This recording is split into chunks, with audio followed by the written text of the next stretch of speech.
You drive down a quiet street in a U.S. suburb and you notice many for sale signs, yet houses sit empty windows. Dark. No movement. You stop at one sign. Peek in the yard. No footsteps. No visitors. No offers. It feels eerie.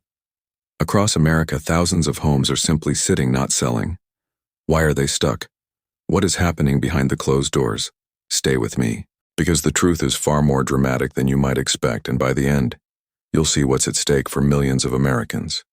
In the last few years, home sales in the U.S. used to dominate headlines, bidding wars, sky-high offers, record prices. But those days are fading. Today, many sellers are frustrated. Their homes linger on the market. Agents make calls to update listings, adjust prices, stage more furniture. Some homes remain untouched, listed for months or even a year without closing. The story is not just in big cities, not just in small towns. It's across states, across neighborhoods, across price ranges. To understand, we must look at what changed. First, mortgage interest rates rose. When rates were low, many buyers rushed in willing to borrow to own. Now higher rates push monthly payments up. For many people, the math no longer works. Buying a home can become unaffordable, even if the price seems reasonable. Sellers who locked in very low mortgages before feel trapped. They don't want to give up their favorable interest rates. Many hold off selling, unwilling to enter a market where their next home's mortgage might cost significantly more. Second, sellers' expectations are often too high. They remember boom times and assume buyers will still pay top dollar. They price homes high, hoping for offers over list price. But buyers today shop carefully, compare, negotiate. If a home is priced too high, buyers often skip it. The seller ends up reducing price, sometimes multiple times, and still might not get enough interest. Third, economic uncertainty makes buyers hesitate. Inflation, worries about jobs, stock markets, possible recessions. These create fear. When people feel unsure about their income or the economy, they defer large purchases like homes. Some wait for better days. Fourth, new home construction continues in many areas. Builders add new inventory. More options mean more competition. Some existing homes must compete with new modern homes, often with features buyers prefer. Older homes with renovations needed are passed over. Fifth, many homeowners are locked in. They might have a mortgage rate far below today's rates, so they stay put. They don't want to sell and take on a new mortgage with worse terms. That reduces the number of homes for sale. But among those that are for sale, the competition is stiff. Sixth, supply and demand have shifted. In previous years, demand often outpaced supply, more buyers than homes. That helped homes sell fast. Now supply is swelling, demand cooling, homes pile up on listings. Some homeowners pull listings off the market rather than sell at low prices. Others make bold price cuts or withdraw offers, hoping to wait for better times. Seventh, many homes need repairs or upgrades that buyers expect. Buyers these days often prefer move-in ready homes. If a house needs work, roof repair, plumbing, new kitchen. Many buyers pass. Sellers who invest a little to update homes often get more interest. Those who don't watch their home sit. Eighth, buyer demographics are changing. Younger buyers, millennials, and Gen Z often prefer city living, apartment living, renting, or flexibility. They may delay buying due to student debt or lifestyle choices. That reduces the pool of buyers for traditional homes. Ninth, the appraisal and mortgage underwriting process has become stricter. Even if a buyer is interested, banks and appraisers sometimes value homes lower, making it harder to close deals.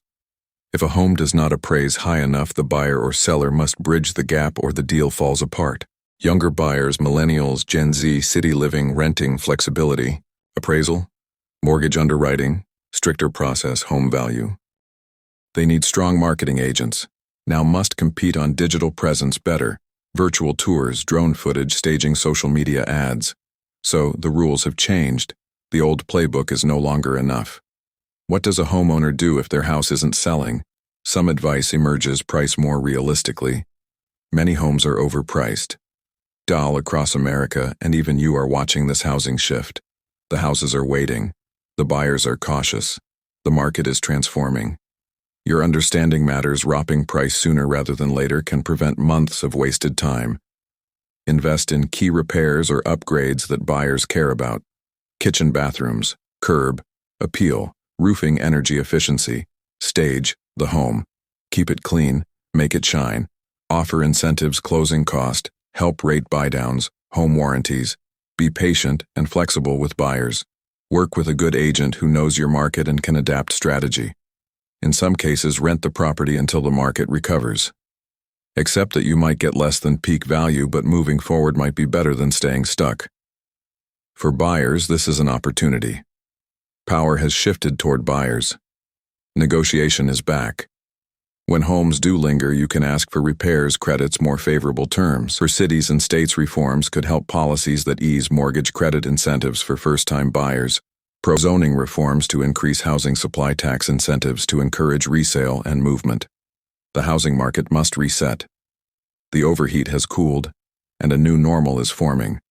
The duration of this freeze depends on many forces. Interest rates, the economy, demographics, policy choices. If rates ease, buyers return. If jobs grow, confidence returns. If sellers lower expectations, homes will turn again. If supply growth slows, pressure eases. Until that reset, many homes will continue to sit. This is a turning point in American housing, a slow cleanse. Some will see pain, some opportunity. The old high-speed market is over. The new market demands realism, adaptation, patience, creativity. Homes that succeed will be those priced fairly, upgraded, marketed, smartly targeted to real buyers, not wishful thinking. This story is still unfolding. You've seen the hook, the forces, the stories, the strategies. The houses sitting silent waiting for a buyer are a sign of change. The question, will we adapt or languish?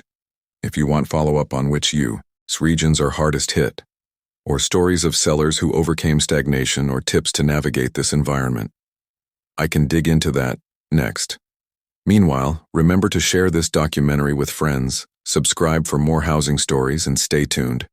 Users all across America and even you are watching this housing shift. The houses are waiting. The buyers are cautious. The market is transforming. Your understanding matters. 10th, in some places, local market issues hurt. Sales, high taxes, weak job growth, population decline, or zoning restrictions. Houses in declining areas or with weak infrastructure struggle to attract buyers. Those are the broad forces. Now imagine walking through a town in Ohio. You pass by 3 for sale signs on one block.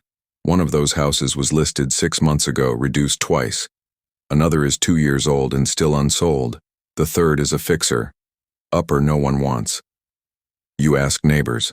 They say the house 2 doors down sold after a long wait but below asking price. Across the street, a seller pulled the listing, deciding to wait until next year. That same pattern repeats in suburbs of Detroit and parts of Florida, in housing developments in Texas, in Phoenix, Las Vegas, Atlanta, Charlotte, even in parts of New England. In many markets, the average days on market has climbed sharply. Homes that used to sell in 30 days now linger 90, 120 or more.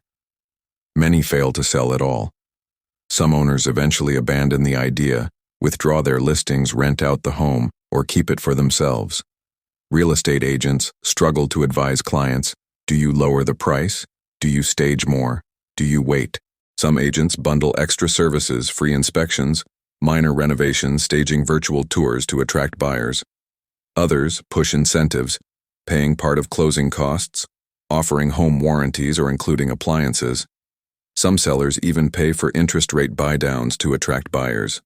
But such efforts don't always succeed. Luxury homes often drag the most because the buyer pool is smaller. $1 million house in a hard market may sit a year or more. Mid-priced homes do somewhat better but still face delays. Entry-level homes sometimes benefit from more buyers in that segment, but not always, especially if financing is difficult. International buyers, previously a source of demand in some markets, have pulled back. Interest rates overseas, currency fluctuations, travel restrictions, or global uncertainty reduce their activity. So the cushion of foreign cash is thinner now. Some hopeful signs exist in markets where job growth is strong, wages rising, or tech sectors booming. Buyer confidence returns. In those places, homes still sell if priced right and marketed well. Homes in good neighborhoods with modern updates, energy efficiency, and attractive curb appeal stand out. But the overall national picture is one of stagnation. Now pause here for a moment if you're watching this on video. Remember to subscribe for more stories like this and share it with someone you know who owns a home or is thinking of selling. More is coming because behind every home sitting empty is a story. There's Alice in Ohio whose husband lost his job and now they can't decide whether to lower their price or wait. There's Marcus in Arizona who renovated his home hoping to sell fast, but weeks passed, then months. He's worried his loan payments, taxes, and upkeep are bleeding his finances. Luxury homes buyer pool market delays. Entry-level homes more buyers, financing difficulties. International buyers demand, currency fluctuations, activity. Home sales, strong job growth, buyer confidence. Alice, Ohio, husband job loss, price wait. Marcus, Arizona, renovated home selling fast. There's a couple in Georgia who finally took their home off the market after 2 years deciding to rent instead. Their dream was to sell and move closer to family, but the timing never aligned. Across America, households feel stuck. Equity is frozen. Young families hoping to move are blocked. Seniors trying to downsize can't. Homeowners who expected to cash out and retire find their plans delayed. Lenders and banks see rising inventory and slow turnover, increasing risk. Local governments see slower property turnover, less transaction tax revenue, fewer new residents investing in their towns. Builders slow down construction in response, yet that can reduce future supply. Rental markets may rise as some buyers shift to renting instead of buying. The ripple effects are broad. Let's examine a few local markets. In a mid-sized city in the Midwest, inventory of homes for sale is up 30% year over year. Average days on market increased from 60 to 120. Yet home prices have barely budged or in some zip codes have fallen. Sellers reduce prices but still see few buyers. Some homeowners simply take their homes off the market and wait. In parts of Florida, despite high demand, historically homes are staying longer. Many sellers face pressure from rising insurance costs, hurricane risk, and climate concerns. Some buyers are cautious. In the Sun Belt, the boom years may be cooling. In major metro areas, new luxury condos and apartments compete with single-family homes. Urban preferences, transit access, walkability, and amenities lure some buyers away from traditional house markets. In smaller towns, weak job growth or aging populations shrink buyer pools. In regions reliant on one industry, economic downturns devastate demand. In some places, local policies like high property taxes, restrictive zoning, or poor schools add disincentives. Meanwhile, technology and online shopping change buyer behavior. Buyers scroll through listings, tour, virtually compare rapidly. If a home listing is not compelling, poor photos, no floor plan, too many repairs, it gets passed over quickly. Sellers can't rely on just listing it and someone will come.